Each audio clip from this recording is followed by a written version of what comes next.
বন্ধুরা, আজকে আমি একটি মাশরুমের রেসিপি নিয়ে চলে এসেছি। তার জন্য আমি মাশরুমগুলোকে ভালো করে কেটে ধুয়ে লবণ, হলুদ, তেল মাখিয়ে ম্যারিনেট করে রেখে দিয়েছি।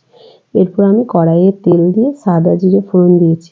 দিয়ে এর মধ্যে আমি দুটো বড় সাইজের পেঁয়াজ কুচি করেছিলাম। সেই কুচানো পেঁয়াজ, আদা, রসুন, টমেটো বাটা সব একসঙ্গে ভালো করে ভেজে নিচ্ছি। দেখো মশলাটা আমার ভালো করে ভাজা হয়ে গেছে। এরপর আমি লঙ্কা গুঁড়ো, হলুদ গুঁড়ো, ধনে গুঁড়ো, জিরে গুঁড়ো দিয়ে ভালো করে সামান্য জল দিয়ে কষিয়ে নিলাম।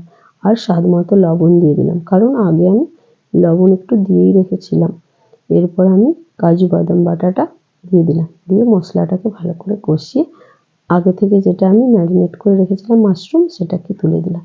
দিয়ে ভালো করে কষিয়ে নিয়েছি। দেখো তেল ছেড়ে গেছে। এরপর আমি জল দিয়ে দেবো পরিমাণ মতো। দেখো জল দিয়ে এবার আমি এটাকে ঢেকে দেব।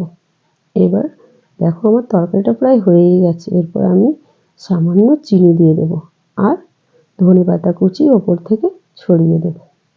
আর নামানোর আগে আমি গরম মশলা গুঁড়ো দিয়ে দিলাম। দেখো